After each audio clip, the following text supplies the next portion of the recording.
It's a great week to be a COD fan because the opening weekend of the CDL is beginning on Friday, December 6th. We had a little bit of a shorter off season because of the esports World Cup, but it still felt really long. So I'm glad that we finally made it. So here's what to expect going into the 2025 CDL season, some of the things that changed, and why this could be the best season yet. This year in the COD League, there's 4 major tournaments with the traditional online qualifiers, but now the CDL added something different this year. We have minor tournaments within each stage. So if you remember like the old 2Ks and 5Ks back in the day, it's similar to that with the COD League spin on it. The first minor tournament is going to be on January 10th. It's a 3-day tournament with a single elimination bracket. The seeding is going to be based on the CDL standings for that stage. And these tournaments are going to be pretty important because not only does first place win 20K, they also win 30 CDL points, which will go to their total. This season, the middle of the pack is going to be super competitive, so every point matters. It's really cool because this year the first major is going to be in Madrid. Pretty much every other tournament has been in the US, and every time COD goes overseas, the crowd goes crazy. I'm sure that it will, but let's see if it'll live up to the hype again. But then Major 2 is coming to Dallas for the Optic home event, and it's coming down to my home state, and Major 3 will be in Fort Lauderdale. And then they didn't announce Major 4. I heard that there was some leaks that it was going to be in Chicago, but there's also a chance that it could be the same situation as the last 2 years where they didn't even have fans at the event. That would be a real letdown, to be honest. I hope that they don't do that and they can figure something out. But between Major 1 and Major 2, we'll find out more details. But until then, they've kept it a mystery. And then finally, COD Champs is in Toronto. That's actually really exciting because the Toronto events have been some of the best that the CDL has thrown. And it was even crazy last season, especially with Scrap on Toronto. And this season actually extends to August 2025 because they've already announced Black Ops 6 will be featured at the Esports World Cup. Now, it's not directly connected to the CDL season, like it's going to take place after COD Champs, but something interesting is that the MVP award will include COD Champs and the Esports World Cup. So whereas last year they already decided the MVP and the Rookie of the Year before COD Champs was even over, now they're just going to include both of them. There's already been some predictions for MVP. You got Scrap, Hydra fighting for it on one team, and Shotzi, Dashy on another. Beans, Sib, Simp will also be favorites for MVP. I have a feeling that Abizi will lead the MVP race, and it will be his best year. Even Tactical Rab put his input in saying Dashy. Unleash after his World Championship win, Dashy will be full of confidence on Optic this year. It's about time we finally see an AR MVP again. Dashy on his formal art. I'm really liking these predictions, and I gotta pick Scrap for MVP this year. I think it's about time he's due for one. Some major team changes coming to the CDL this year, and some things that are gonna look different when you watch the CDL. The Las Vegas Legion is now the Las Vegas Falcons. The Saudi Arabian Challengers team has stepped in place of Vegas Legion, and they were able to sign Clayster, who just went into retirement from competitive after MW3, and now he's gonna try and lead this young squad, teach him more about the game. But it is really cool to see Clayster enter a new chapter in his competitive career. Minnesota Rocker has rebranded a little bit. They got red on their logo now because they're part of G2 Esports. But another major change is that LAG is now LAG Mates. So the European team, the Gentle Mates, has taken the spot of LAG, but I guess for branding or whatever the case may be, they had to stick with the Gorillas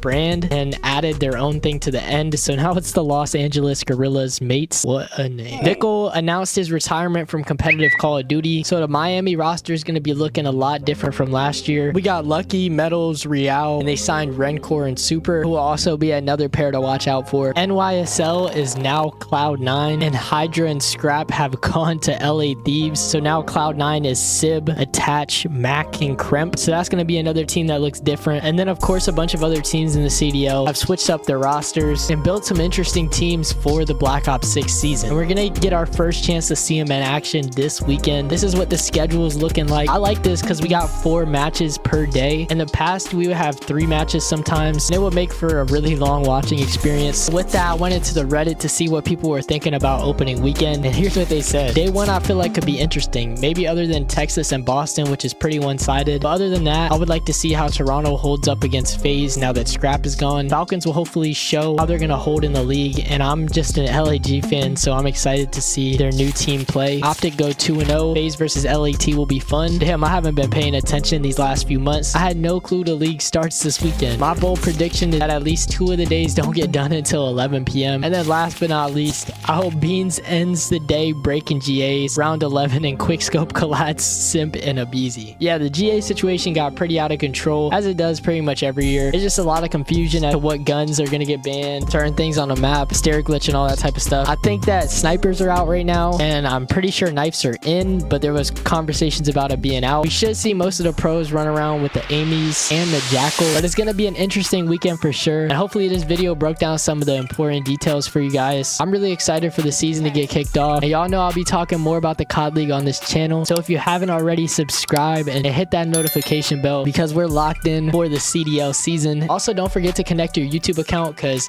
it will give you like double XP and stuff. I don't know why we're getting a shotgun blueprint. That doesn't really make too much sense to me. I feel like it should be a CDL weapon that they give you a blueprint for. But that's besides the point, man. Let's see how things play out. Give me your bold predictions down below and let me know how you're feeling about this CDL season. That said, I hope you have a great weekend and I'll see you guys in the next video. Until then, peace.